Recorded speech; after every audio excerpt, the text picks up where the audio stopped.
Kaugnay po ng pagka-aresto kay Delphine Lee, makakapanayam natin si Police Chief Superintendent Ruben Teodoro Sindak, tagapagsalita po ng PNP. Good morning po, Chief Yes, good Superintendent morning, Sindak. Igan, at sa lahat ng mga kasama niyo at mga nanonood sa atin sa mga sandaling ito. Okay, dun sa hawak-hawak ninyo na ika nga, mas nagbibigay sa inyo ng otoridad na siya'y mahuli, ano?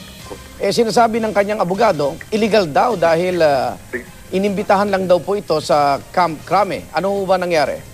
Well, unang-una, of course, depensa ng abogado yun ang kanilang pananaw. Subalit Opo. ang Task Force Tugis sa pangunguna ni Police Senior Superintendent Conrad Capa, nag-lead ng operation dyan at doon nga siya naabutan sa lobby ng Hyatt Hotel mga around 6:45 p.m. Kagabi. Opo. Saan po siya i-detain? Available ho ba yung kaso niya? Well, ang case niya kasi is estafa under Article 315 of the Revised Penal Code in relation to Section 1 of PD 1689. Lima po sila akusado kaya naging syndicated po to. So ano to, panghabang buhay at no bail. Saan ho siya i-detain ngayon, Chief Superintendent? Siya po, siyempre yung warrant isusuli sa korte sa Branch 42, City of San Fernando, doon Pampanga. sa Honorable Judge Maria Ami Faith Fidel Reyes. Opo. As soon as possible, within this morning yan. Opo. At pagkatapos yan, siyempre, ang court naman ang magsasabi kung saan siya makukomit.